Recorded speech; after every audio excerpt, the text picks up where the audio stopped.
Привет. Om Shri Dhanvantaraye Namaha. O Lord Dhanvantari, please shine something upon us so that we can reflect the world. Всем здравствуйте, доктор приветствует вас и обращается к Богу Дханвантари, просит осветить нас тем светом, в котором мы могли бы увидеть этот мир, каков он есть. Светом знания. So, myself, Dr. Shahane, consulting Ayurvedic urologist. I'm practicing in the field of Ayurvedic urology since more than 15 years. Всем прошу прощения. Меня зовут Нараян Шахане.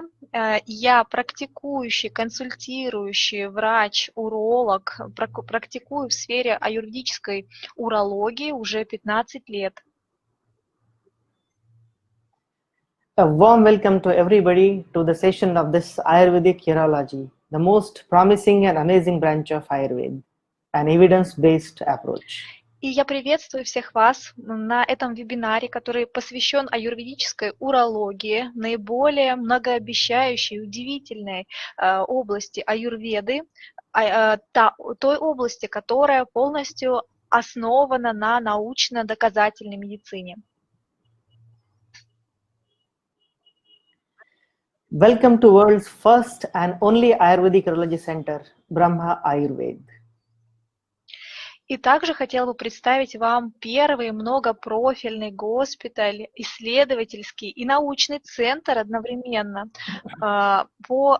посвященный аюрведической урологии.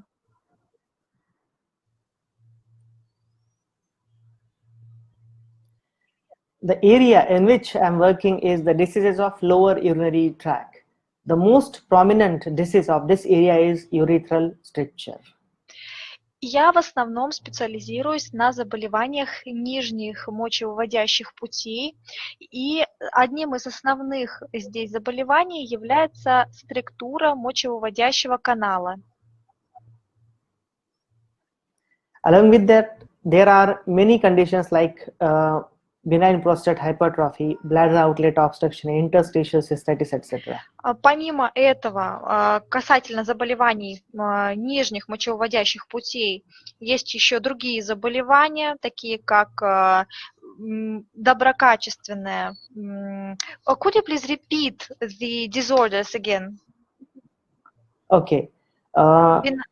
Benign prostatic hypertrophy, then bladder outlet obstruction, interstitial cystitis, recurrent UTI, etc. Этого к заболеваниям нижних мочевыводящих путей относятся доброкачественная гипертрофия простаты, также обструкция входного отверстия мочевого пузыря или обструкция шейки мочевого пузыря, интерстициальный цистит, инфекция мочевыводящих путей, инфекции, вызванные МЛУ патогенами и так далее.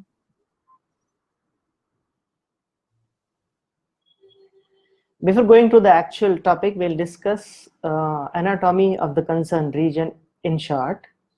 И прежде чем мы приступим к самим заболеваниям, посмотрим немного анатомические особенности. So here you can see the bladder, and this pipe which is evacuating urine is called as urethra. In males it is longer, in females it is shorter. И здесь вы видите на картинке слева и справа мочевой пузырь, который имеет выходное отверстие в мочевыводящий канал. У мужчин он длиннее, у женщин короче. Это уретра. In males it is around 20 centimeters, and in females it is around only 4 centimeters. У мужчин он достигает 20 сантиметров, а у женщин только 4 сантиметра.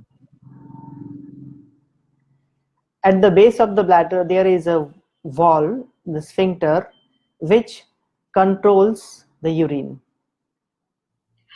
Между мочевым пузырем и самой уретрой есть сфинктер, который контролирует выпуск мочи.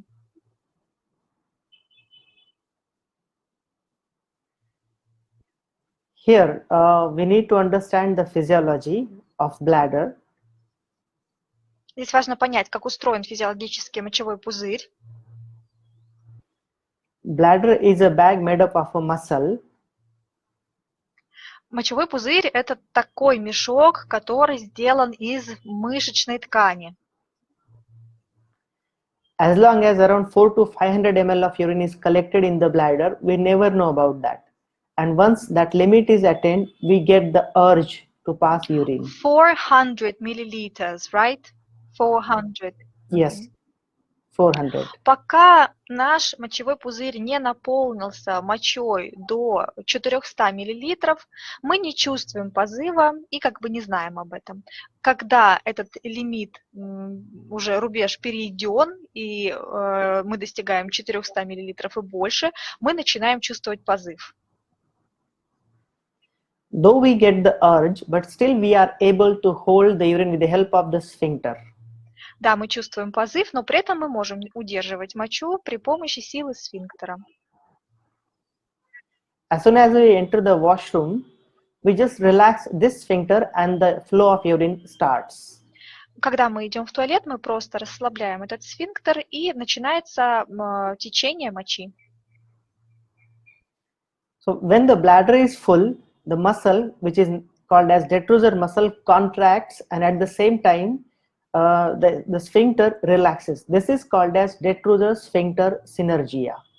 Когда мочевой пузырь наполняется значительно, мышечный детрузор мочевого пузыря, это та самая мышца, из которой он состоит, начинает сокращаться, и одновременно сфинктер расслабляется, открывается. Это называется детрузорно-сфинктерная синергия.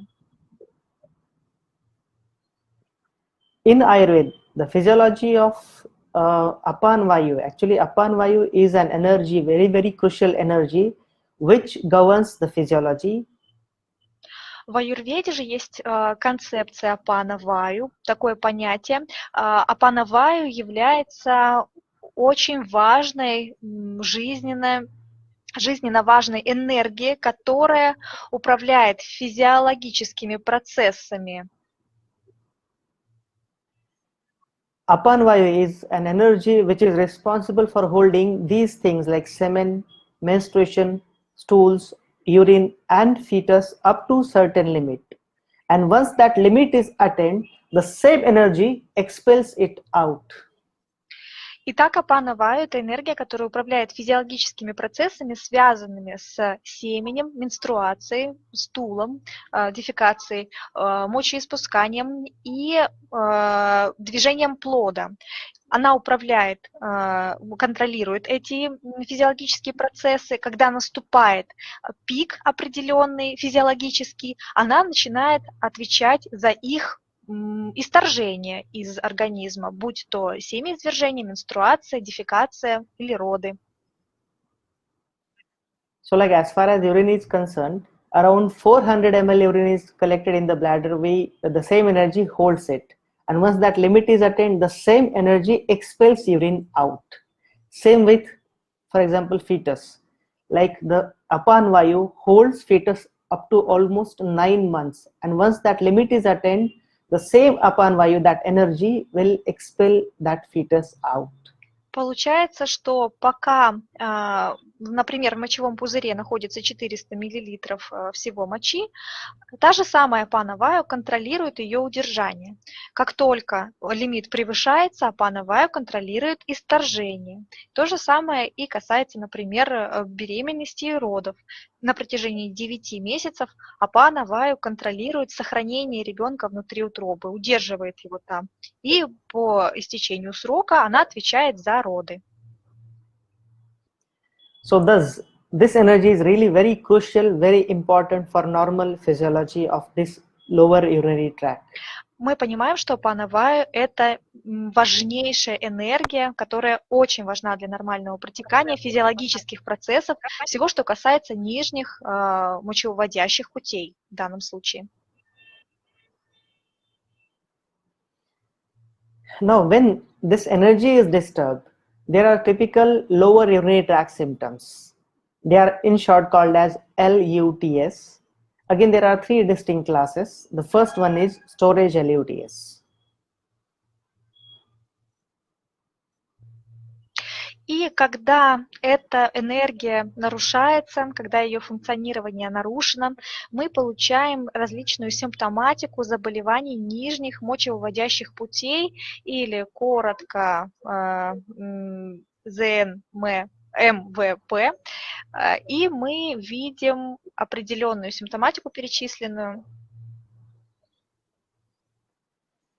The storage LUTS means when the bladder is getting filled, and these are frequency, urgency, nocturia, urge incontinence, nocturnal incontinence, stress incontinence, incontinence, and pelvic pain. Мы получаем симптоматику, которая называется заболевания нижних мочевыводящих путей, связанные с наполненным мочевым пузырем или с хранением мочи, если дословно переводить. И здесь симптоматика будет такая: это частые мочеиспускания, нестерпимые позывы, нектурия или выделение мочи в ночное время, недержание, ночное недержание мочи, связанное со стрессом, боли в тазу. The next class is of voiding LUTS, means when the person passes urine. These are incomplete emptying, episodes of near retention, voiding small volume of urine, spraying or double stream, hematuria, burning and dysuria, straining, hesitancy, poor flow, dribbling, and intermittency. И вторая разновидность проблем, которая может быть связана с заболеваниями нижних мочевыводящих путей, если до этого мы перечислили все то, что касается накопленной мочи и характера ее выведения, то здесь тоже характер выведения, но касательно состава мочи, ее объема и так далее.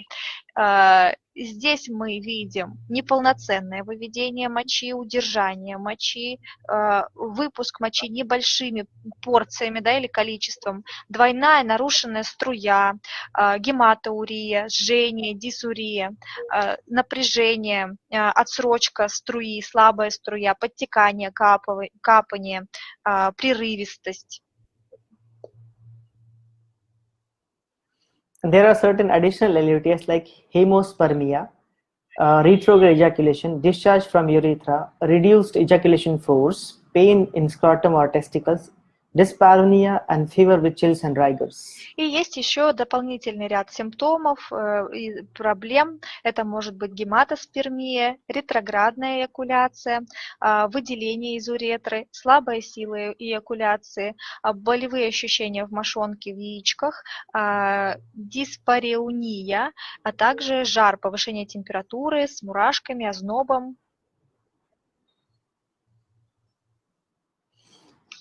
To address actually all these diseases of lower urinary passage are supposed to be really very nasty, and there is no promising treatment as far as modern urology is concerned. Nasty, you mean they like bring a lot of discomfort and so on? Very much problematic. Nasty in the cells, very much problematic.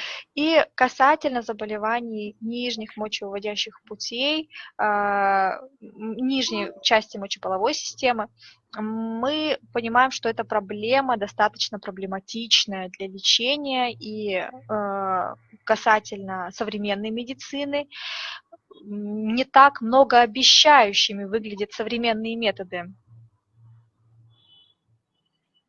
In Ayurveda, we have a very promising treatment for this. The treatment is called as Uttarbasti, which is a highly specialized Ayurvedic urological procedure.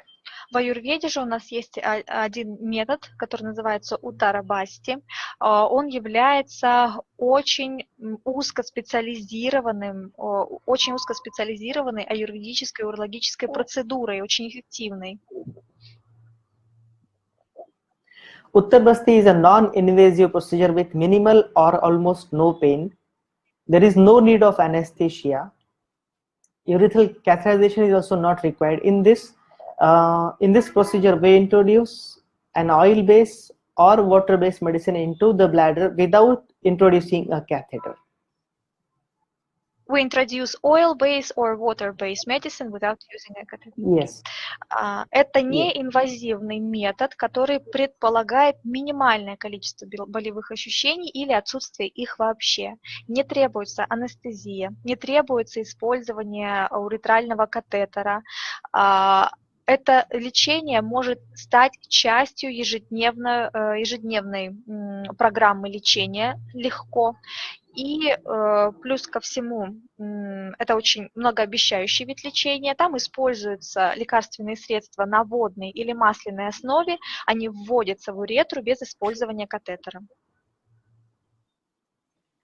It is a daycare treatment, so no hospitalization is required. And it is, though the first reference of Uttar Basti is thousands of years back, but still today it is proving to be a really very promising treatment. И это лечение может проводиться в плановом порядке, без госпитализации, может быть каждодневной процедурой. И несмотря на то, что она была описана тысячи лет назад, она до сих пор является очень актуальной и многообещающей. There are certain special precautions are to be followed while performing Uttar Basti, and these are very rigid aseptic precautions and the proper sterilization of even the medicines. Есть определенные меры предосторожности, которыми нужно строго следовать, когда проводится такая процедура. Во-первых, это очень строгий распорядок дезинфекции всего, что связано с этой процедурой, и также обеззараживается даже медикамент, который мы используем. Okay, unfortunately, the law is not permitting me to show the video, but I'll explain the procedure. In this, as you can see that there is an oil-based medicine which is filled in this syringe, and then the oil is introduced into the urethra, and the whole medicine goes to the bladder. So it's very important that procedure has to be conducted under very rigid aseptic precautions. Я подготовил для вас видео, вы сможете ознакомиться с ними по ссылкам. Здесь, к сожалению, я не могу их проиграть в прямом эфире. Там предупреждаем, что там предполагается прямое, скажем так, хирургическое вмешательство, поэтому будьте готовы. Но, тем не менее, такова медицина аюрведическая. И здесь будет использоваться в этой процедуре лекарственное средство на масляной основе. Оно набирается в шприц и вводится в уретру, наполняя мочевой пузырь. Я хочу сделать акцент на том, что здесь строжайшим образом все максимально дезинфицируется.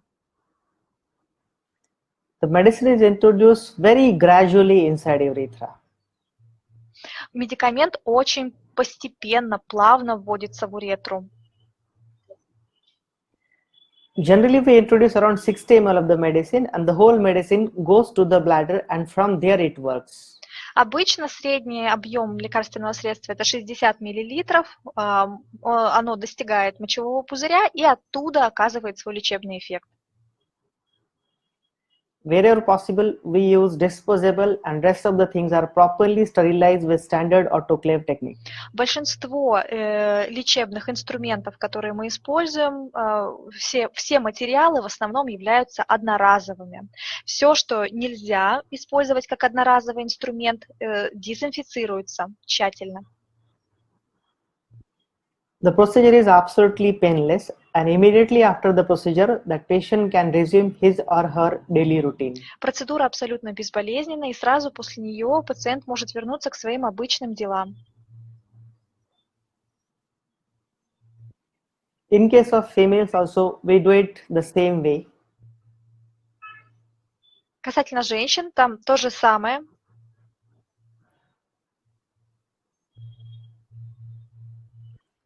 Along with Uttar Basti, especially for the patients of urethral stricture, we need to do calibration of urethra. Касательно Уттара Басти, если мы имеем дело с структурой уретры, обязательно проводится калибровка уретры. to restore the caliber of urethra, we need to go for calibration of urethra.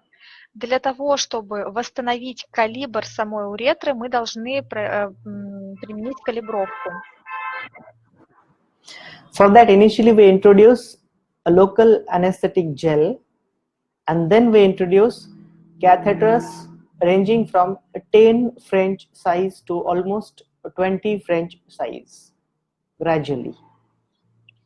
Sorry, 10 French? Yes, it's the gaze, is the unit, French. Gaze unit. Unit, yes. In short, we can call it as FG also, 10 FG, 12 FG, 14 FG. FG is the gaze of that catheter. By gaze, you mean like diameter or something? Yes, diameter.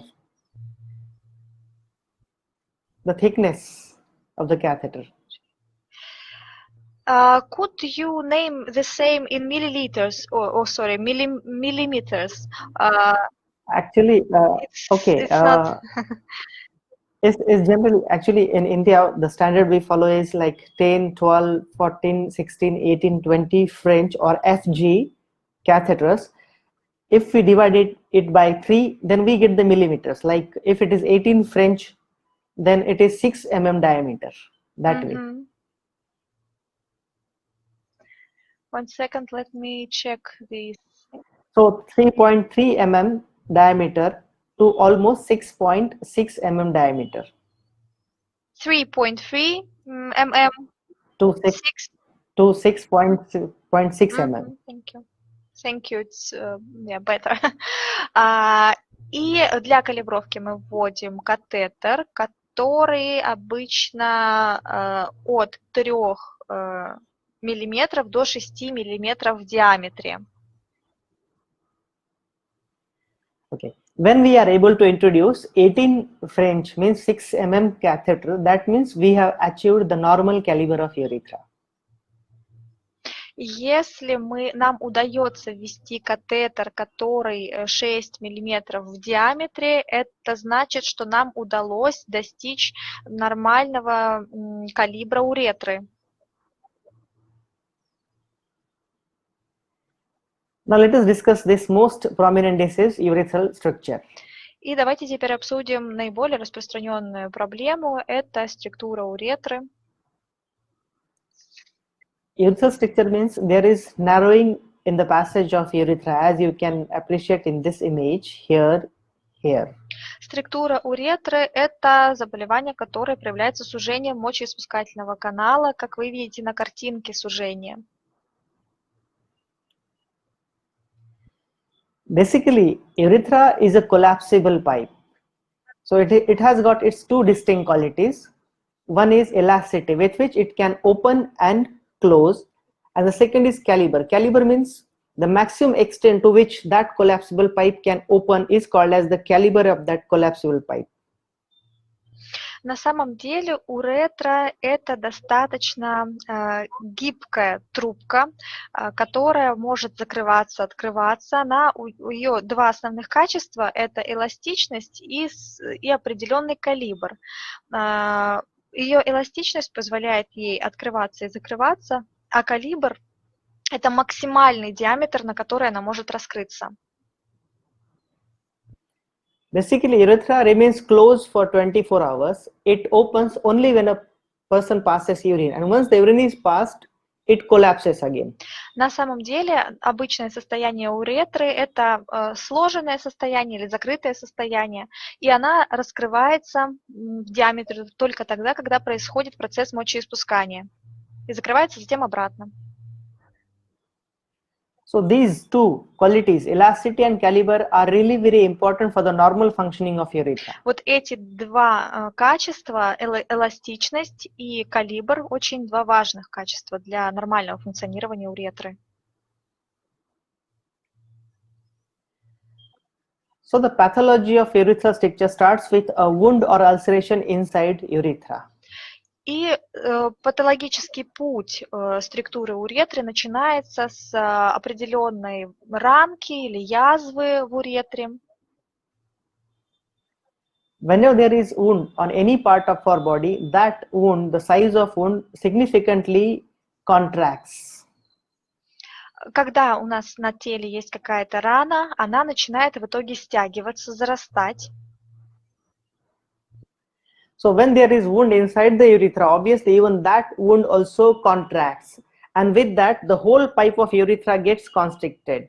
И получается, что когда эта рана стягивается, она тянет за собой всю ткань уретры, и сама уретра начинает сужаться. Now the second part, whenever there is any wound on any part of our body, that wound heals with granulation from the base of the wound. И также, когда у нас на теле есть какая-то рана, она начинает затягиваться, заживать с одновременным процессом грануляции, который происходит от основания этой раны. And as the granulation reaches the normal level of epithelium, the process stops at that point only. Процесс останавливается только тогда, когда грануляция достигает нормального уровня природы эпителия. Unfortunately, in case of urethra, urethra is a pipe through which urine passes many times a day. Urine is basically acidic in nature. It contains many salts. So this salty acidic urine interferes this normal granulation. Но так уж устроена уретра, что через нее множество раз в день проходит моча, а моча – это субстанция кислотная, соленая. И из-за такой природы субстанции, которые проходят по ней, это мешает нормальному процессу грануляции. Basically, wound healing is a natural process. So when nature realizes that this wound is not healing properly, nature tries her best to heal that wound at any cost.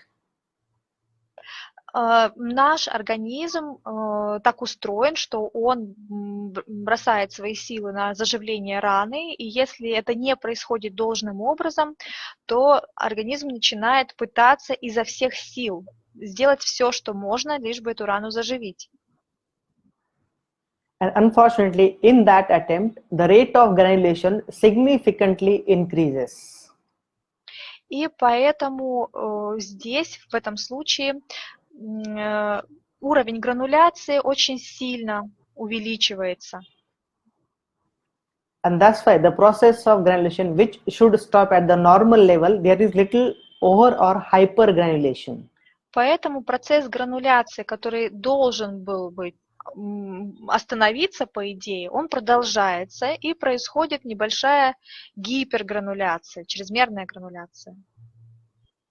And thus you can see there is little growth inside the lumen of urethra, as you can see in this picture, or here, or here. So thus the passage gets narrow. И получается у нас внутри уретры, внутри ее просвета такой нарост, который вы видите либо здесь на картинке, либо на картинках слева появление наростов. И он препятствует движению мочи.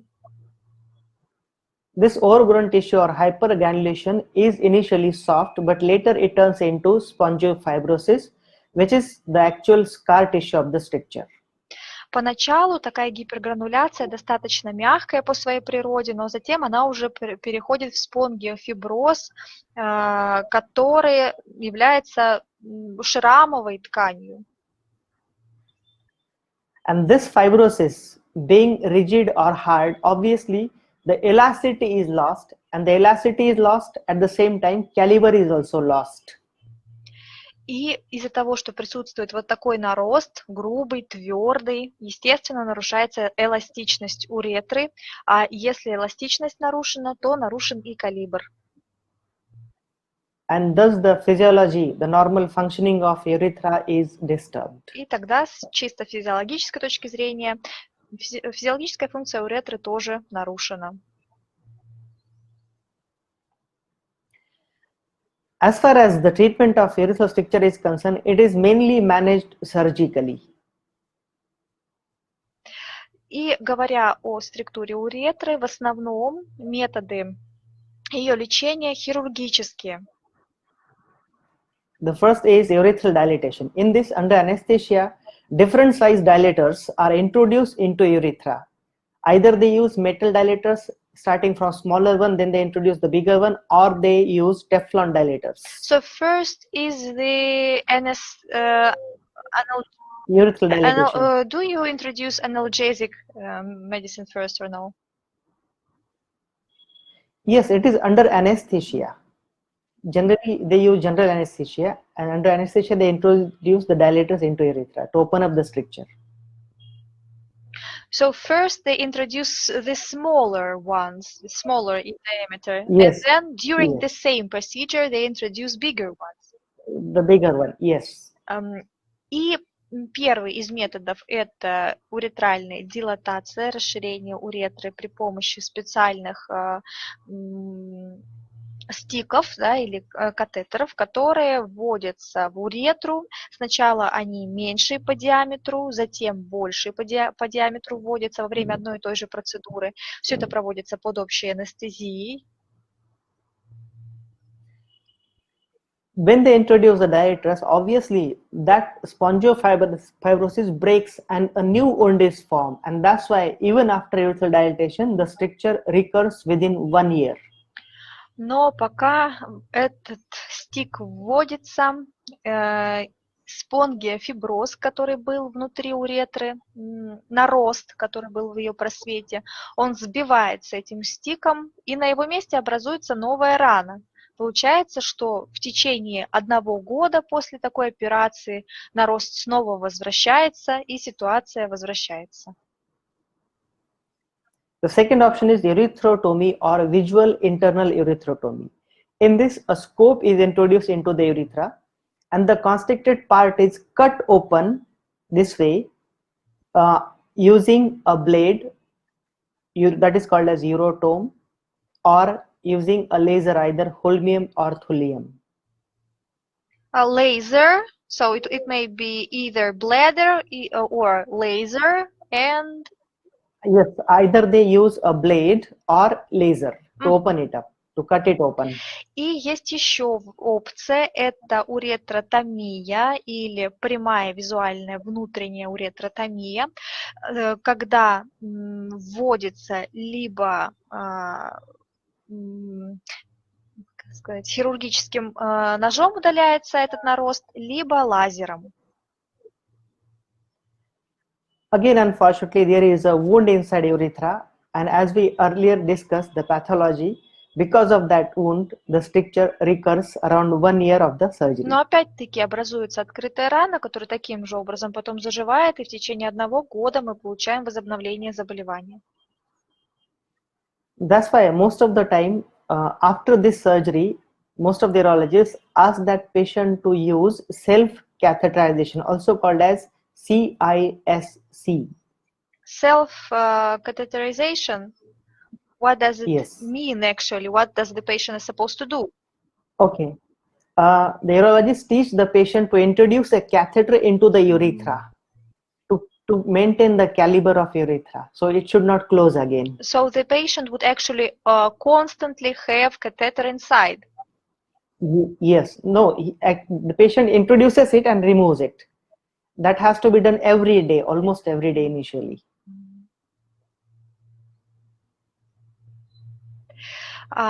И еще из-за того, что рубец возвращается, врачи обычно после такой операции рекомендуют пациентам использовать ежедневную катетеризацию. Пациент должен вставлять катетер в уретру, чтобы поддерживать ее калибр. This procedure is called as clean intermittent self-catheterization. И эта процедура называется, я могу только дословно сейчас перевести, чистая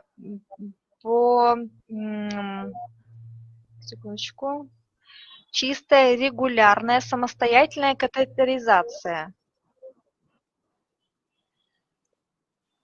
Even after doing this, unfortunately, stricture recurs because a normal person cannot do in a proper way the way a doctor does in the hospital. So there are chances that that person may introduce infection inside the urethra, And at the same time, being a blind procedure, that catheter may cause new injuries inside urethra. Но такая процедура тоже не идеальна, ведь пациент не может проводить себе самостоятельно такую процедуру без каких-либо последствий. Все равно человек может занести инфекцию, плюс ко всему, так как все это проводится вслепую, можно опять-таки нанести определенную рану себе сделать. Поэтому все это не очень эффективно. So even after ureterotomy, the patient follows the self-catheterization. Unfortunately, the stricture recurs. Поэтому даже если после операции человек проводит такую катетеризацию самостоятельную, проблема все равно возвращается. After going through like 2 or 3 ureterotomies, generally the urologist asks that patient to go for urethroplasty. И после 2-3 сеансов такого хирургического вмешательства хирурги уже рекомендуют человеку пройти уретропластию. Urethroplasty is supposed to be the last resort for the management of urethral stricture. Уретропластия – это уже последний, скажем так, последняя опция, к которой обращаются в случае со структурой уретры. It is an open surgery, a major surgery. There are different types of urethroplasty. Open surgery – это открытое хирургическое вмешательство, достаточно серьезное, и несколько разновидностей уретропластики. In this, the constricted part of urethra is cut and removed, and generally the most widely practiced is they use the inner skin of the cheek to reconstruct this much part of urethra which is constricted. This is called as buccal mucosal graft reconstructive urethroplasty. Buccal, could you please repeat buccal? Buccal mucosal graft reconstructive urethroplasty. Что предполагает уретропластика? Тот промежуток уретры, где наблюдается структура, он попросту вырезается и используется внутренняя часть, используются букальные эпителии, которые у нас внутренняя сторона щеки. Это называется букальная реконструкция уретры слизистым букальным эпителием. Again, there is a wound while performing urethroplasty, and because of that, in many patients, the urethral stricture recurs even after urethroplasty. Sorry, could you please repeat at the beginning? Okay. Even in this urethroplasty surgery, there is a wound or ulcer inside urethra, a wound, and that's why the urethral stricture recurs even after urethroplasty. Но даже при таком хирургическом вмешательстве все равно в уретре будет ранка, будет в итоге рубцевание, поэтому проблема вернется. That's why it is very well said in urology that once is a stricture, always is a stricture. И поэтому в урологии есть такое высказывание: один раз структура, всегда структура. Thus, by now we know that the results of conventional urological treatments are not really very promising. И отсюда мы с вами понимаем, что те методы, которые мы имеем в современной медицине, они не так эффективны, не так многообещающие.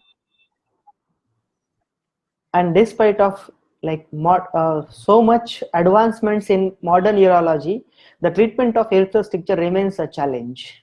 И поэтому даже в такой продвинутой медицине такое заболевание, как структура уретры, является настоящим испытанием и проблемой. And Ayurveda has got the answer for this, which is Uttar Basti. А в аюрведе на это есть свой ответ, и это Уттара Басти. Now let us discuss some cases of urethral stricture. Давайте рассмотрим с вами некоторые реальные случаи структуры уретры. So this case, a female patient from USA, a 58-year-old, a homemaker. Итак, женщина, жительница Соединенных Штатов, 58 лет, домохозяйка. I would say the most complicated and challenging case of my career till date. So this is like the most complicated case you saying? Yes, most complicated, challenging case. Я бы сказала, что за всю мою карьеру это был самый сложный случай. This lady was suffering with stricture since 2001 and has to undergo urethral dilatations every 6 months, otherwise urine flow used to stop completely. Структура уретры у нее была с 2001 года. Каждые полгода ей приходилось проходить дилатацию уретры, иначе течение мочи полностью прекращалось. Unfortunately, she suffered fulminating urinary tract infection in July 12. That gradually led to complete retention of urine on 15th of October 12. С июля 2012 у нее пошла очень тяжелая инфекция мочевыводящих путей, мочеполовой системы. И in October 2012, what she had this suprapubic catheterization or what? Okay, she suffered complete retention, means complete blockage of urine, and they have to introduce the suprapubic catheterization. In this, they introduce a catheter into the bladder by piercing the abdomen. That is called as suprapubic catheterization to evacuate the urine. Итак, в июле 2012 у нее развилась серьезная тяжелая инфекция мочевыводящих путей, и в октябре уже ситуация совсем усугубилась, там было полное прекращение течения мочи, поэтому ей решено было поставить надлобковый катетер, то есть сделать отверстие в нижней части живота. After a series of investigation, in December 12, she was advised to go for vaginal flap urethroplasty. Let me check about the vaginal flap. Okay, it's a technical thing, simply urethroplasty, you can say the urethroplasty. И в декабре ей порекомендовали пройти уретропластику. When they actually posted the surgery on 23rd of January 13, when they tried to introduce a 10 FG pediatric cystoscope, means a cystoscope for kids, they could cannulate urethra for only 0.5 centimeter. Then they tried to introduce a glide wire, which is thin like the ball of a ball pen, but even that glide wire could not enter the urethra. После проведения уретропластики уже в январе 2013 ей попытались провести калибровку уретры и использовали самый тонкий катетер педиатрический, который используется для детей. Он 3 миллиметров в диаметре, 3,5, но не могли ввести его больше, чем на полсантиметра. И когда попытались использовать совсем уже тоненькую проволочку, которая не толще иголочки, все равно не смогли ничего ввести, не смогли ввести ее. Then they tried to introduce the same glide wire from the abdomen, from the hole for that suprapubic catheter, but even through that approach, they were not able to introduce that glide wire into urethra. И затем они попробовать ввести эту тончайшую проволочку через тот самый надлобковый, через то самое надлобковое отверстие, и не смогли этого сделать даже через это отверстие, пробиться.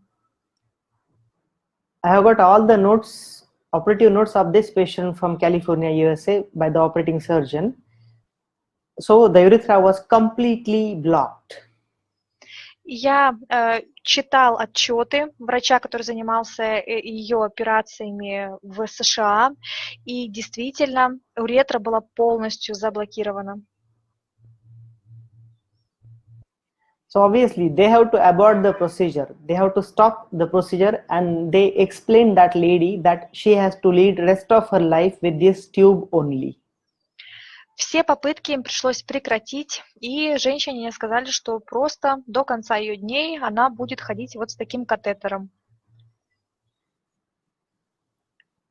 Then there was no hope, because most of the people think that when the doctors of USA say that there is no hope, that means there is no hope at all. И получается, что надежды на восстановление у этой женщины не было совсем. Обычно, когда мы от современных врачей слышим такое, что надежды нет, что больше ничего нельзя сделать, мы опускаем руки и думаем, что ничего уже не поделаешь. Then they got our website. The name itself is cureurethrostructure.com. И затем она попала на этот веб-сайт лечения уретральных структур.com. Then they communicated with us.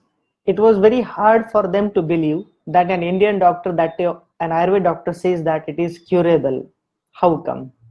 И они связались со мной, и они были удивлены услышать от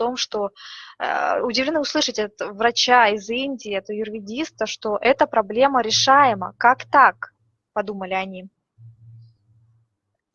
And we have a policy that unless and until each and every patient is absolutely satisfied, each and every doubt of each and every patient is absolutely satisfied, we never start the treatment. И у нас есть такой принцип в аюрведе, пока мы не убедимся, что пациент полностью понимает, пока не развеем все сомнения пациента перед лечением, мы лечение не начинаем. Then that lady came to us. We started her treatment on 20th of April 13. Within 10 days, on 29th of April 13, we were able to remove her suprapubic tube with normal urine flow. Итак, мы с ними начали лечение 20 апреля 2013, а через 10 дней, 29 апреля, мы смогли уже убрать катетер надлобковый, и течение мочи было нормальным. As you can see in this slide, a lady who was unable to pass even a single drop of urine, that lady passed urine with a maximum flow rate of 16.8 ml per second, which should be at least 15 ml per second.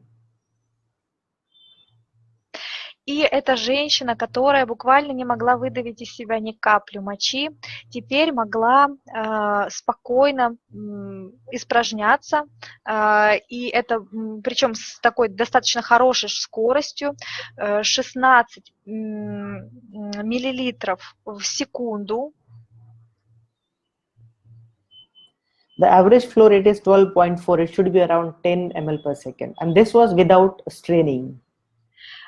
Хотя обычное такое течение мочи, скорость течения мочи это 12,4 миллилитра за секунду без напряжения. Till today, it is very strongly believed in urology that it is simply impossible to open up a stricture without surgical intervention. And this proves that it is possible with Ayurveda without surgical intervention. Современная урология говорит о том, что достигнуть таких результатов нельзя без хирургического вмешательства, но аюрведа говорит обратное – можно. Not only this, but after completing her treatment, she went back to USA, and you can see April 13, December 17. After 3.5 years also, her uroflow is absolutely normal without any kind of treatment afterwards. И посмотрите, лечение мы закончили 29 апреля, и отчет от 14 декабря 2017 года, спустя 3 года, после лечения она вернулась обратно себе в США, и спустя 3 года те же самые абсолютно нормальные, хорошие показатели, без какого-либо дополнительного лечения. A lady who has to undergo dilatations every 6 months, that lady was absolutely fine till December 17, and this been more than 7 years. She is leading absolutely normal life after this particular Uttarbasti treatment.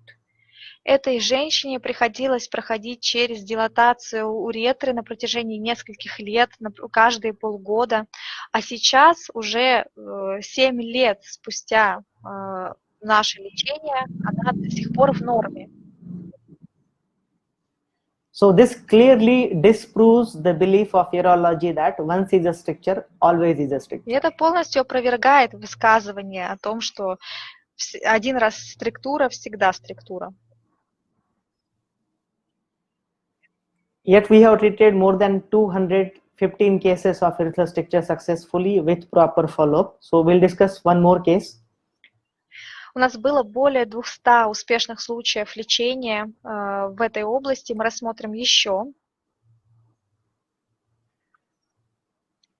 Again, this case, a male patient. He also came with the same suprapubic tube. И еще один случай. Это мужчина. У него также был надлобковый катетер. The flow of urine was completely blocked. Течение мочи полностью блокировано. When they tried to introduce different size catheters or even infant feeding tube, the urethra was not negotiable at all.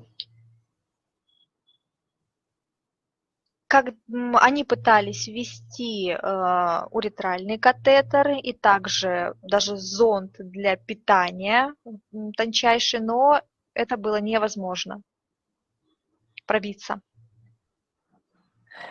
This investigation is very common to check the stricture, that is called as retrograde urethography. You can see a complete block at this level. When the radiologists try to push this dye with force, you can see the extravasation, but still dye has not entered the bladder over here. И один из методов, который используется для того, чтобы пробиться, это ретроградная уретрография. Мы видим, что когда терапевт прилагает усилия и пытается все-таки силой ввести, есть определенное расширение, но все-таки устройство не достигает мочевого пузыря. So it was completely impassable stricture. Это был практически безнадежный случай. When we treated the same patient with the same Uttarbasti treatment, you can see this follow-up urethography. The dye has entered up to the bladder properly, and then we removed his suprapubic tube also. А здесь уже результаты этого же самого пациента, который мы лечили с помощью Уттарабасти. Мы видим те же самые результаты ретроградной уретрографии. Видим, что катетеру удается достигнуть мочевого пузыря, и поэтому мы в состоянии убрать надлобковый катетер. And since then he is leading absolutely normal life. И с тех пор он ведет абсолютно нормальную жизнь. Third case, a male patient, a software engineer, underwent first visual internal urethrotomy in November 11. Exactly after 1 year of that, he has to undergo the second surgery in December 12. И еще один случай. Мужчина, 34 года, программист, и он прошел свою первую визуальную внутреннюю уретротомию в ноябре 2011 и еще одну в декабре 2012. After going through 2 surgeries, exactly after 1 year of this, in December 13, when he came to us, the flow was significantly compromised, means stricture recurred. И через год после того, как он прошел вот эти 2 этапа хирургического вмешательства, то есть уже в декабре 2013 он обратился к нам, у него наблюдалась значительно ярко выраженная блокировка. You can see after our treatment, the flow has improved to normal. Here you can see the graph of uroflowmetry. Initially it was near to the baseline. After the treatment, it improved significantly back to normal. Вы видите здесь сравнительные результаты до и после урофлоуметрии. течение мочи вернулось практически в норму.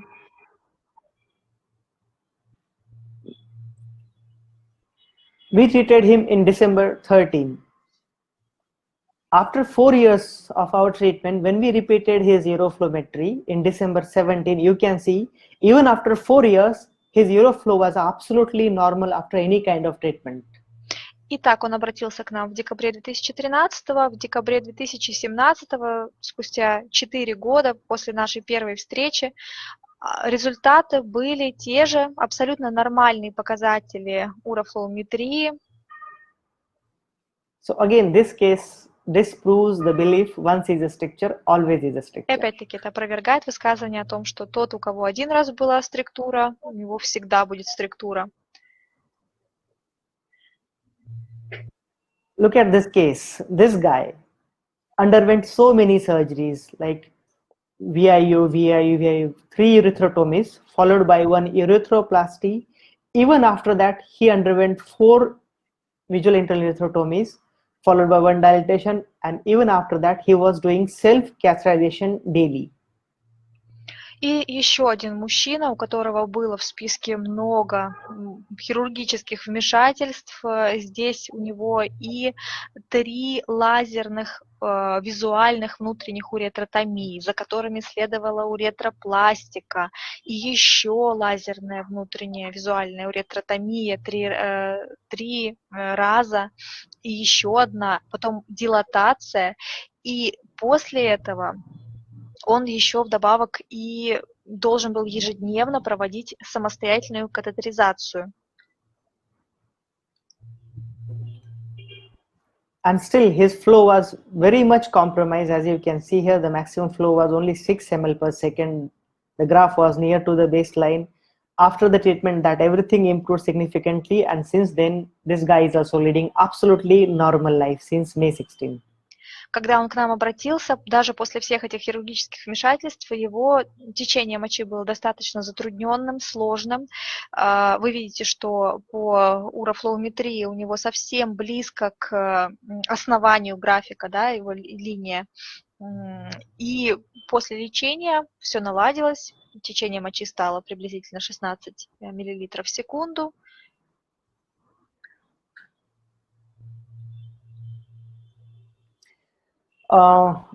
This case 5, a male patient underwent hypospadiasis repair surgery in 1989. After that, he developed stricture and has to undergo visual internal urethrotomy in 1989. Следующий случай, случай номер 5. Мужчина, у которого в 1989 году было хирургическое вмешательство, связанное с гипоспадиазом. После этого у него началась структура уретральная, и ему провели визуальную внутреннюю уретротомию. After that, he has to undergo urethral dilatations every 3 months. Again, he underwent 1 urethrotomy in 1998. Again, he has to undergo dilatations every 3 months. Again, 1 more surgery in 2002. Again, dilatations 3 monthly. Again, 1 urethrotomy in 2008. And even after that, he has to calibrate his urethra every 15 to 20 days. Otherwise, urine flow used to stop completely.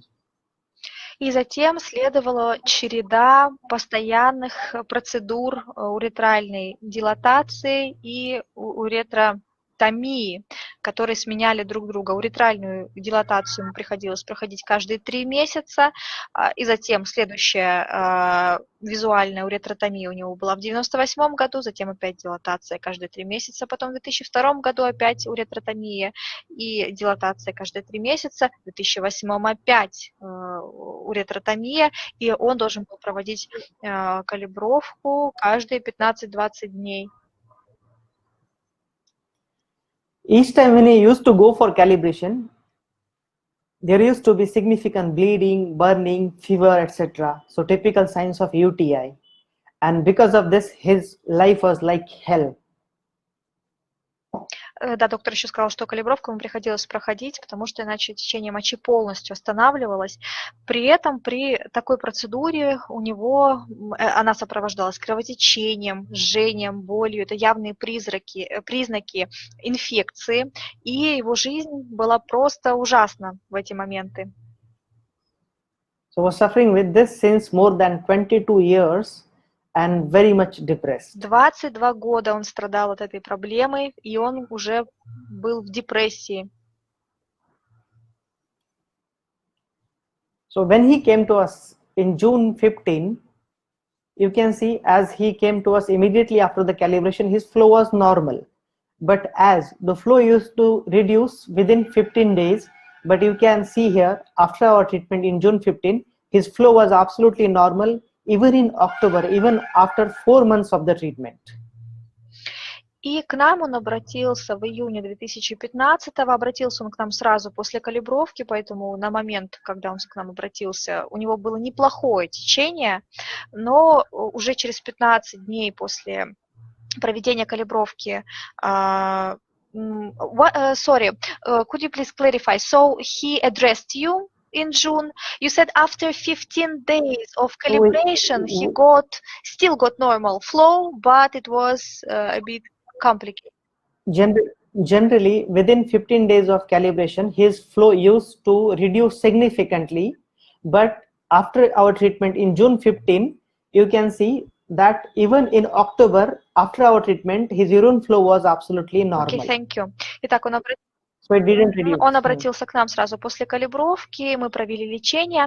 Обычно уже через 15 дней после калибровки опять у него возвращались все симптомы, опять становилось затрудненное мочеиспускание, но после нашего лечения даже к октябрю его течение мочи было в абсолютной норме. I'm showing this case especially because this is again one of the most complicated cases, and even after Uttar Basti, as you can see in this image, in December 15, like we treated him in June 15, in December 15, exactly after 6 months of that, his flow was little compromised after our treatment. Mm-hmm. So in October it was still normal, in December it got compromised. Yes, it's compromised, it reduced. И я вам рассказываю об этом случае, потому что он был непростой на самом деле, потому что в октябре действительно у него были абсолютно нормальные показатели, но уже в декабре появились определенные трудности. So what I want to explain is, in our practice, there are very few patients, I would say almost 17 patients, whose flow reduced even after our treatment. After some time of the treatment. В нашей практике таких случаев очень немного, когда после нашего лечения возвращается структура и блокировка. Всего 17, я бы сказал, человек, у которых возобновились проблемы. And all the 17 cases are really very complicated cases, as you saw in this case. И каждый из этих случаев на самом деле был очень сложным, как и этот. So we treated him again in December 15. After that, you can see the flow improved, and exactly after 1 year, in December 16, that again get little compromised.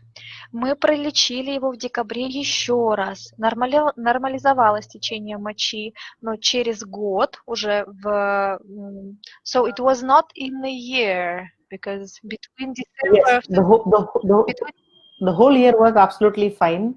Exactly after 1 year, the flow was compromised a little. Ну вот, да, доктор говорит о том, что через год, то есть уже в 2017 году, течение было снова нарушено. Basically, now you can understand a person who has to go for urethral calibration every 15 days, his flow was normal for 6 months initially, then he has to come for treatment for few sittings in December 15, and after that it was fine for whole 1 year.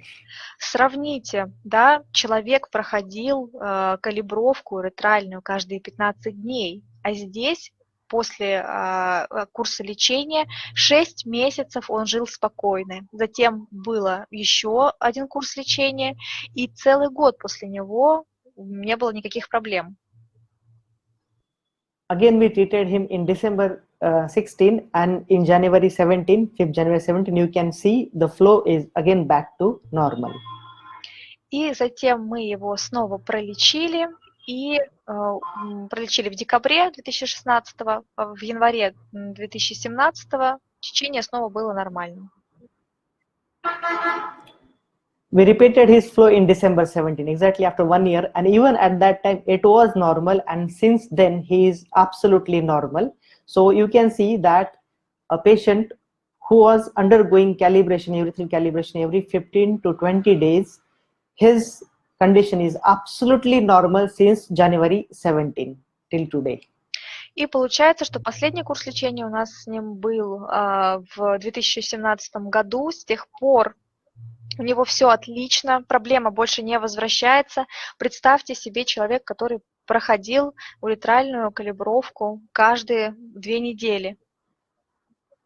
Though this patient has to come to us 3 times for the treatment of Uttar and calibration, but definitely it is far better than any surgical treatment. Да, к нам он приходил не раз, он приходил к нам 3 раза для того, чтобы мы проводили Уттарабасти и калибровку, но тем не менее это прекрасный результат.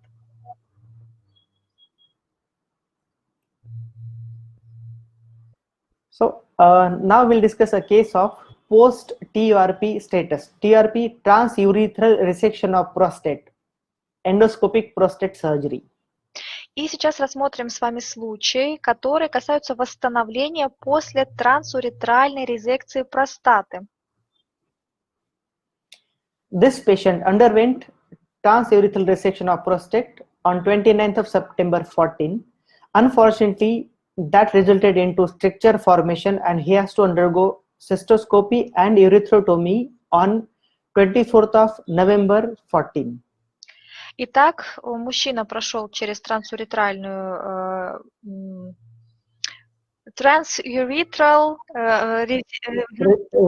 резекцию простаты, прошу прощения, в сентябре 2014. После этого у него развилась структура, и ему пришлось провести цитоскопию и уретротомию в ноябре того же года. Actually, transurethral resection of prostate surgery is supposed to be the gold standard for prostate treatment, enlarged prostate treatment. But unfortunately, the outcome is not really very promising.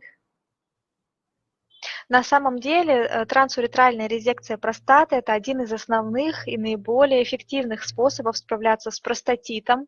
Такой золотой метод, можно сказать, но тем не менее период восстановления всегда богат осложнениями. Because many patients develop stricture after TURP.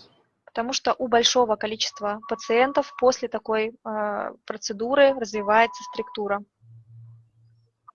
After VIU, he was advised self-castration daily with 14 French catheter. После того, как он прошел уретротомию, ему назначили проходить самостоятельную катетеризацию катетером. Again, after that, he has to undergo 1 balloon dilatation in November 15, after 1 year of the surgery, because stricture recurred.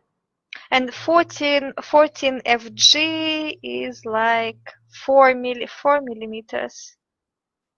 No, yes, 4.3 millimeters. Да, катетер диаметром 4,3 миллиметра. И также balloon dilatation, it's like this special.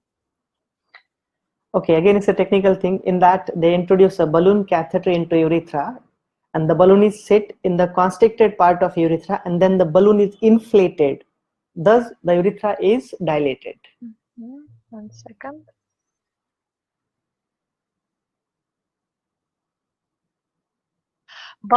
Затем он прошел баллонную дилатацию уретры, когда вставляется специальный баллон, надувается в месте, где есть структура уретры, и расширяет ее. Even after that, he has to undergo self-castration every day. И после этого все равно ему приходилось ежедневно проводить самостоятельную катетеризацию.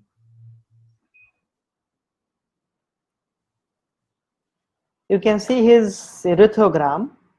There you can see the prosthetic defect from where the prosthetic part is removed. At the same time, the bladder neck is stenosed. It became tight, and there is urethral stricture as well. Вы видите здесь его снимок уретрографии. Простата удалена, но мы видим стеноз шейки мочевого пузыря и также структуру уретральную. Even with self-catheterization, you can see his flow was very much compromised. You can see the graph near to the baseline. After our treatment, that everything improved back to normal, and since then he is leading normal life. Вы видите, что даже после всех этих операций и самостоятельной катетеризации уровень его мочеиспускания все равно очень низок, скорости. После нашего лечения он вернулся к норме. Now, along with stricture, I'll present two different conditions we have. This is bladder outlet or bladder neck obstruction. Can you give me 1 second? И помимо этого я представлю еще два состояния, два заболевания. Это обструкция входного отверстия мочевого пузыря и обструкция шейки мочевого пузыря. Basically, this is a functional obstruction. It is kind of a blockage at the base or neck of the bladder, which reduces or stops flow of urine. Это физиологическая проблема, это блокировка основания мочевого пузыря или его шейки, которая препятствует нормальному течению мочи. And because of that, there is significant amount of urine which continuously remains in the bladder, and that causes hydroureter and hydronephrosis as well, kind of swelling of the kidneys and ureter. Получается, что из-за нарушенного течения мочи в мочевом пузыре остается большое количество мочи, что приводит к гидроуретеру, скоплению жидкости в расширенном мочеточнике, и гидронефрозу. So, as we discussed earlier, that the detrusor sphincter synergia means when the bladder is full, we get the urge, and as soon as we enter the washroom, this sphincter relaxes and urine flow starts. But in this case, what happens, though this detrusor muscle contracts, the sphincter is not able to open up to start the flow of urine. This is called as detrusor sphincter dyssynergia.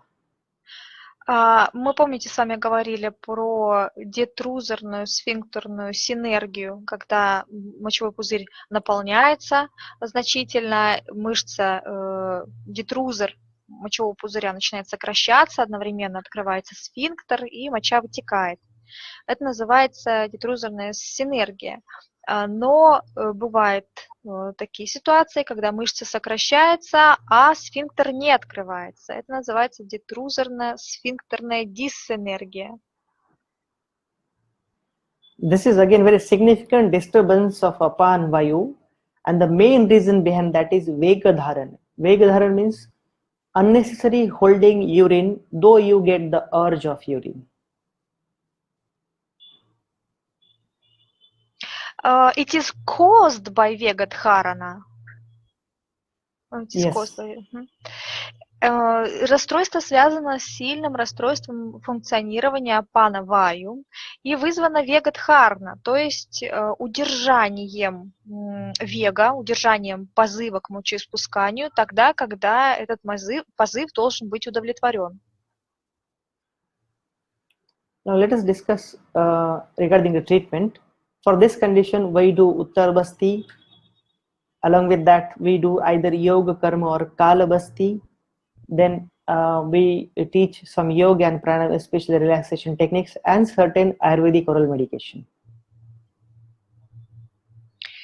И лечение. Помимо Уттара Басти проводится еще йога, карма и кала басти,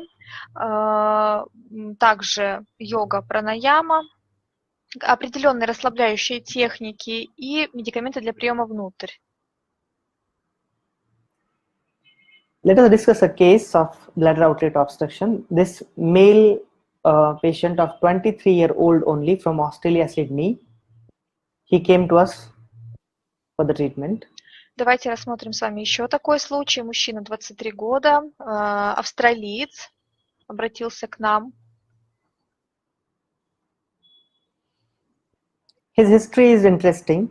He was having some kind of lower urinary tract symptoms since childhood. He suffered enuresis up to the age of 16 years, means bedwetting, and he was having long-standing dysuria. У него интересная была история болезни. С детства у него наблюдалась инфекция нижних мочевыводящих, нижней части мочеполовой системы. Также энурез в возрасте до 16 лет. То есть он мочился в кровать до этого возраста. И продолжительная хроническая дисурия. He had an incidence of involuntary passage of urine in school when he was in 4th standard. That means a 9 or 10-year-old boy passes urine in front of everybody in the school. Obviously, everybody laughs at him, and the boy always scares that he may pass urine anytime, and that's why he started holding urine very tightly in that fear. В 9-летнем возрасте, когда он учился в школе, у него были такие случаи непроизвольного мочеиспускания прямо в школе перед всеми. Его, естественно, стыдили, над ним смеялись, и он стал бояться очень сильно того, что это произойдет снова, поэтому начал максимально сдерживаться. And this Vegadharana caused bladder outlet obstruction. И такое вегадхарана, сдерживание позыва, вызвало обструкцию, закупорку мочевого канала. He was advised to go for either Botox, botulinum toxin injection into the bladder neck, or bladder neck incision surgery. So the first one is... It is a Botox, is toxin injection. They inject a toxin into the bladder neck to relax it. Either the surgical. Yes, or the surgical option, bladder neck incision. И у него было две опции: либо введение ботокса, токсичного вещества, который искусственным образом расслабляет шейку мочевого пузыря или входное отверстие мочевого пузыря. И вторая опция была хирургическое вмешательство. The second surgical option, could you please repeat one more time? Bladder neck incision. Bladder neck incision. Надрез шейки мочевого пузыря, incision. Both has got very significant complications, especially for BNI. It causes retrograde ejaculation, means semen goes up to the bladder. It doesn't expresses outside during the sexual activity. So obviously that young chap was not ready for this. На самом деле у этих двух рекомендаций были серьезные побочные эффекты, осложнения, которые могли возникнуть. Например, одно из них – это ретроградная эякуляция, когда эякуляция происходит внутрь, выбрасывается семя в мочевые протоки, в мочевой пузырь, и молодой парень был к этому не готов. When he came to us, he has to strain a lot to pass urine. and that staining usually was causing excruciating pelvic pain. And with that much effort, he was able to pass hardly 50 ml of urine with significant post-wide residue into the bladder. And the pain was so bad that many times he used to faint in the washroom. Ему приходилось прикладывать буквально нечеловеческие усилия для того, чтобы сходить в туалет по-маленькому. Ему приходилось очень сильно напрягаться до невероятной боли в тазу, и в итоге жидкость, то есть моча в мочевом пузыре оставалась, удавалось ему выпустить не более 50 мл мочи, и после такого перенапряжения он даже падал в обморок в туалете. And because the bladder was always remaining full, there were significant back pressure effects, bilateral hydronephrosis and hydroureter. And he was also suffering with constipation.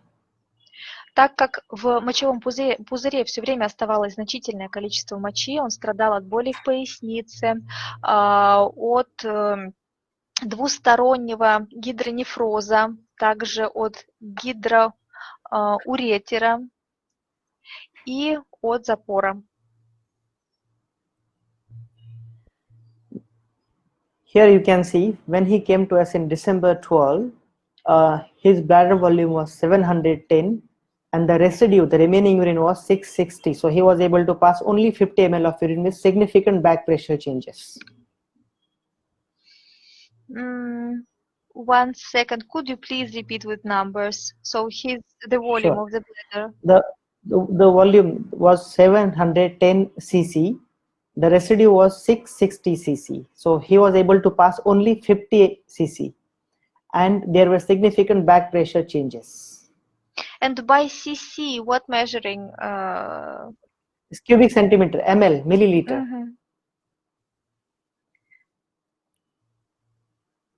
И когда он обратился к нам в декабре 2012, общий объем вместительности его мочевого пузыря был 710 сантиметров кубических, но при этом объем мочи, которая оставалась после мочеиспускания в мочевом пузыре, был 660 миллилитров. Получается 710 минус 660, всего 50 миллилитров ему удавалось выпустить. Within 7 days of the treatment, he was able to pass around 100 ml of urine without straining, without pain. And at the end of 3rd week, he was able to pass more than 300 ml of urine properly. Уже через 7 дней лечения ему удалось увеличить объем выходящей мочи до 100 мл спокойно, и через 3 недели лечения до 300 мл. We called him back for the review after 6 months in June 13, and at that time you can see his residue was only 50 cc, and even the back pressure changes were significantly improved, and since then he is leading absolutely normal life.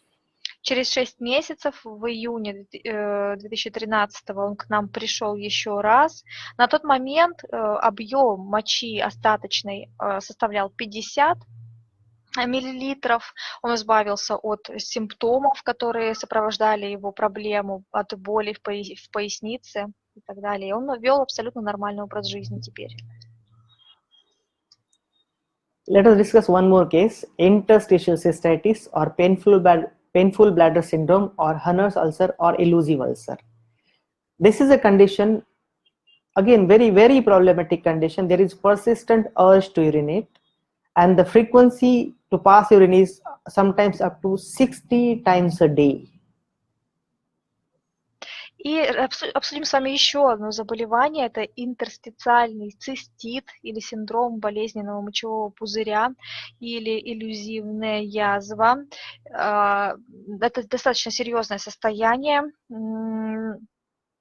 Оно сопровождается беспрестанными позывами к мочеиспусканию.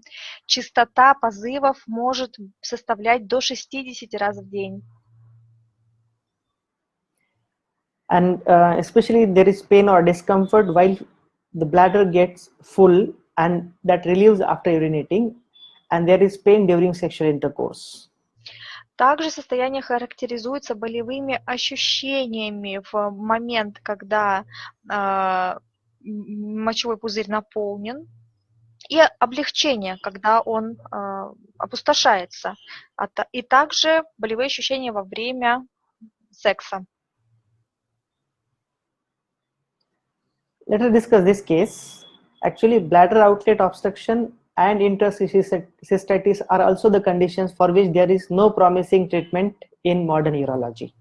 На самом деле обструкция входного отверстия мочевого пузыря, а также интерстициальный цистит – это те заболевания, которые в современной медицине считаются неизлечимыми или трудноизлечимыми. So this patient was suffering with interstitial cystitis since 4 years. He underwent intravesical cocktail therapy, total 9 cycles, but there wasn't improvement. And intravesical cocktail therapy, what? Actually, in that they introduce an infant feeding tube into the bladder, and through that they introduce a solution of steroid, anesthetic agent and normal saline into the bladder, and then the patient is asked to lie down in prone position for a couple of hours. That is called as intravesical cocktail therapy. Следующий случай, мужчина 58 лет, у него наблюдался интерстициальный цистит с 4 лет, и он проходил внутрипузырную инфузионную терапию, когда через зонд вводили ему раствор из стероидов, физраствор, и он должен был на протяжении нескольких часов лежать так в горизонтальном положении с этим раствором. And his bladder capacity was significantly reduced, and that's why he was advised to go for augmented cystoplasty, a major surgery in which they tried to reconstruct the bladder using colon. И объем его мочевого пузыря был значительно снижен, и поэтому ему пришлось пройти через ему порекомендовали достаточно серьезное хирургическое вмешательство, которое называется расширение, цитопластия, предполагающая расширение мочевого пузыря за счет прямой кишки. When he came to us, you can see his bladder capacity was reduced to only 117 milliliter. Когда он к нам обратился, объем его мочевого пузыря был всего лишь 117 миллилитров. The treatment is Uttarbasti, either yoga, karma or kalabasti, and yoga and pranayama relaxation techniques and oral medication. Лечение было Уттарабасти, йога карма или калабасти, йога пранаяма и медикаменты для приема внутрь. Bladder diary is the most important criteria to judge a patient of interstitial cystitis. Here you can see that initially his frequency was very high.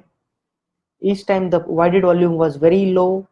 And at the end of the treatment, you can see the frequency has significantly reduced and he was able to pass around 400 ml of urine.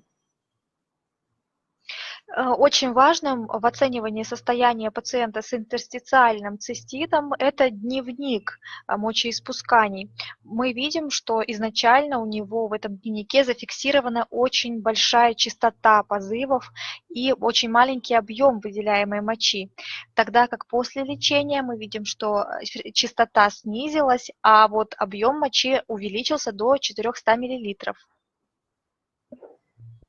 So a person whose bladder capacity was only 117 milliliter, and he was advised to go for augmented cystoplasty without surgical intervention. You can see his bladder capacity improved up to 400 ml. Итак, к нам обратился человек, чей объем мочевого пузыря составлял всего лишь 117 мл, вместительный объем, и ему порекомендовали, единственной рекомендацией для него было хирургическое вмешательство, расширение мочевого пузыря, а мы же добились расширения объема мочевого пузыря до 400 мл без хирургического вмешательства. And this bladder diary is authenticated by patient himself with his signature, and we treated him in October 16, and since then he is leading absolutely normal life. Этот дневник является подлинником, он подписан самим пациентом, и с тех пор, как мы провели лечение, а это было в октябре 2016, он ведет абсолютно нормальный образ жизни. Now let us discuss a case of recurrent UTI and multi-drug resistant UTI. И давайте теперь обсудим рецидивирующие инфекции мочеполовой системы и также инфекции мочеполовой системы, которые устойчивы перед медикаментозным воздействием. This patient, actually he is a father of a doctor, was suffering with typical urinary tract infection since 2 months. You say his father is a doctor. His daughter is a doctor. His daughter is a doctor. And who's suffering? The man. I can see. This man is suffering. His daughter is a doctor. Why I'm saying this? Because obviously, being a doctor's father, he was treated properly. Oh, I can see. Итак, первый случай, мужчина, 47 лет, и у него дочь врач. Я это упоминаю для того, чтобы дать понять, что лечили его как надо, можно сказать. He was hospitalized and treated by local urologist with IV antibiotics for 15 days. Later, he was having oral antibiotics since almost 1.5 months, but there wasn't significant improvement. Он был госпитализирован, находился на лечении у местного уролога, на антибиотиках сначала был первые 15 дней, антибиотики против инфекции мочеполовой системы. И, sorry, IV antibiotics are not oral? Intravenous antibiotics. Intravenous.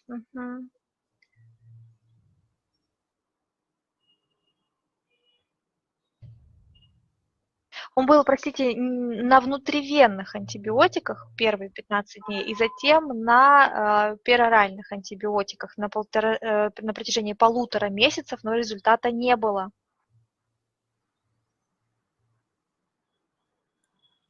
When he came to us, he was suffering significantly. The treatment is like this. We do bladder wash with one Ayurvedic medicine, Panchavalkal Koat, then Uttarbasti, and certain oral medications. И когда он обратился к нам, мы провели следующее лечение. Мы промыли ему мочевой пузырь с специальным аюрведическим раствором, который называется Panchavalkala Kvatha. Затем провели Uttarbasti и назначили медикаменты для приема внутрь. We stop all antibiotics when we start our treatment. Мы остановили прием антибиотиков и начали лечение. And here you can see that guy improved very quickly, like within 24 hours, his symptoms were significantly improved. And not only this, but you can see on 15th July, his total WBC, white blood cell count was 20,180. Exactly after 4 days, on 19th July, his total count was only 6,610. So this shows significant infection, and within 4 days that infection resolved completely with Ayurvedic treatment only. WBC, white blood cells, right? Am I getting this right? Yes, white blood cells. When they are increased, that means there is infection. Yeah. Thank you. После того, как мы провели лечение, уже через 24 часа он почувствовал значительное облегчение по своему состоянию. Обратился он к нам 15 июля. На этот момент анализ крови показывал концентрацию уровень лейкоцитов в крови, видите, 20 100, а после уже 4 дней, через 4 дня, 19 июля, мы видим, что количество лейкоцитов снизилось до 6000, значит, снизилось воспаление, снизилась инфекция.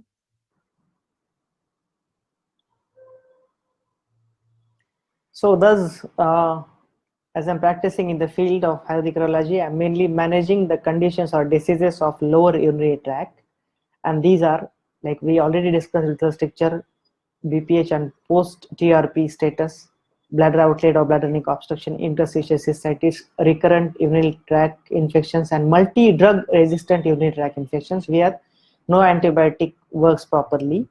Along with this, we also manage conditions like hypertonic bladder, where the bladder tone is gone, it becomes very lax, then the neurogenic bladder, and incontinence also with Ayurveda. Итак, я аюрведический врач, я специализируюсь на лечении заболеваний нижней мочеполовой системы.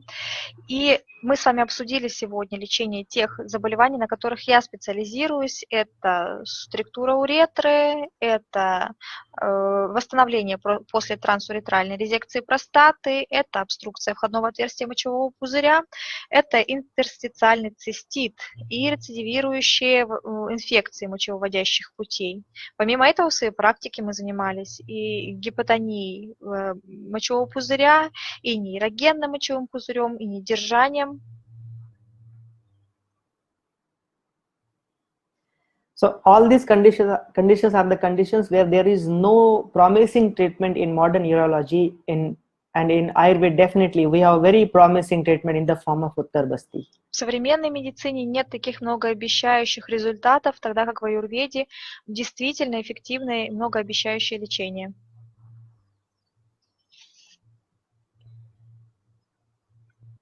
A delegation of doctors from Japan visited our institute. Dr. Iko Azuma is a urologist from Japan. Наш центр посетила делегация из Японии, доктор Эйко Азума, уролог. Then I was invited to Japan, Osaka, in January 18 for a workshop at Aihoe Pratishtanam. Again, there is Dr. Iko Azuma, the urologist. И затем меня уже пригласили в январе 2018 в Японию на мастер-класс в Пратхишанам, также по приглашению Эйко Азума. Then a team of doctors especially came to our institute and we conducted a course of Panchakarma, basic principles of Ayurveda and Panchakarma for them. Затем они снова к нам приезжали, мы уже проводили для них курс, специализированный по панчакарма и по основам, основным принципам аюрведы и панчакармы.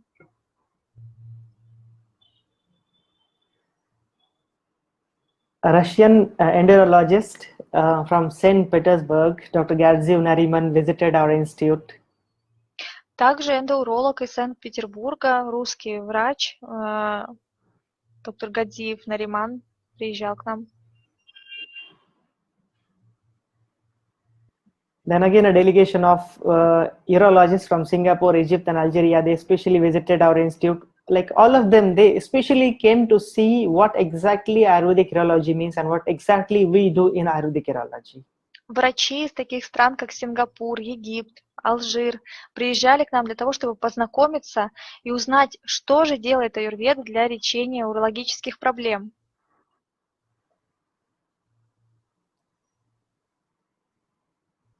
Now there is a small introduction of our institute, Brahma Ayurveda. Will you please play the video? И теперь небольшое видео для того, чтобы представить вам наш центр Brahma Ayurveda.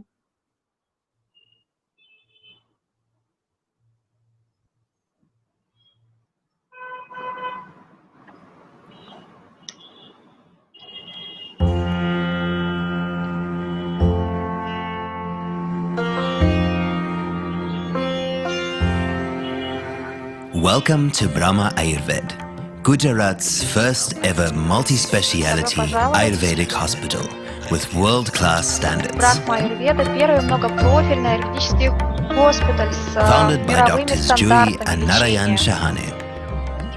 We have multiple theatres well equipped for Основаны доктором urology, Джули и Нараяном proctology, Шахане. Ayurveda and Panchakarma.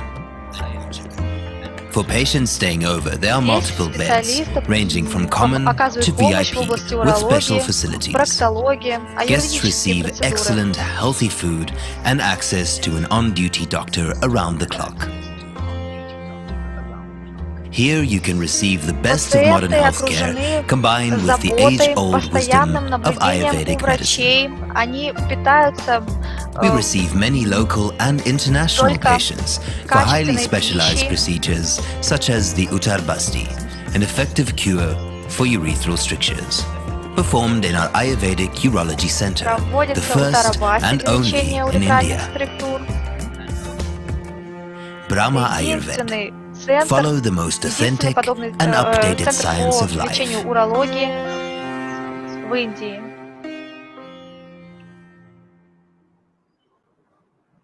Thank you so much.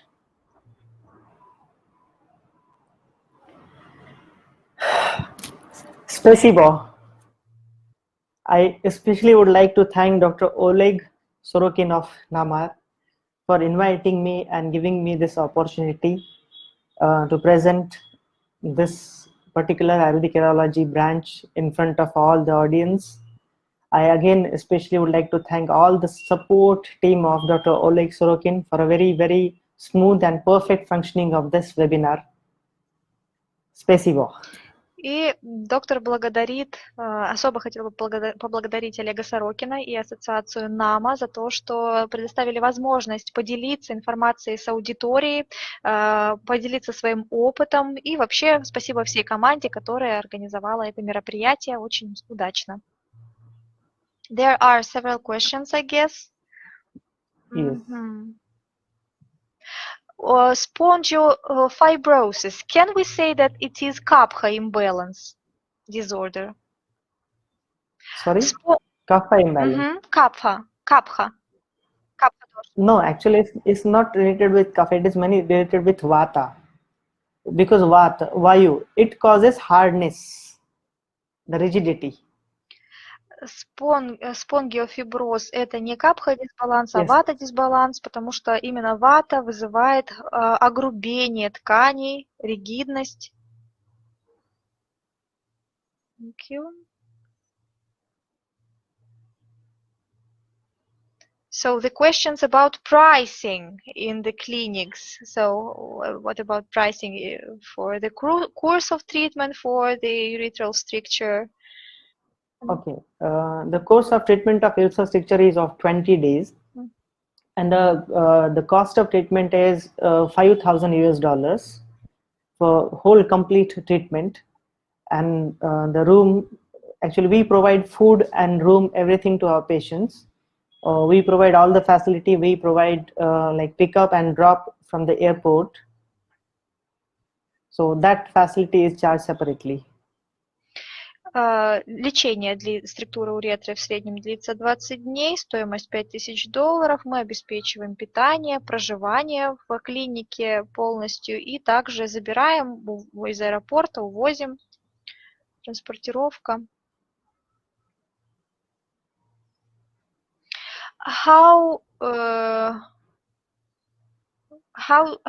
to appoint a meeting or a visit? Should we use like website and fill a form there or something? Yes, you can use the website also. I have given my personal number as well here on my presentation.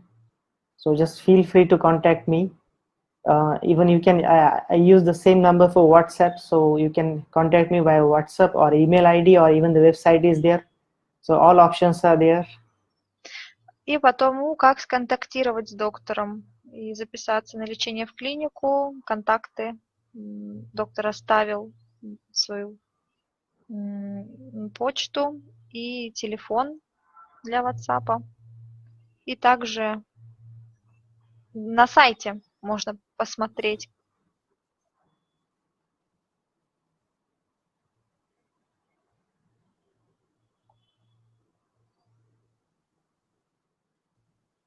Thank you so much.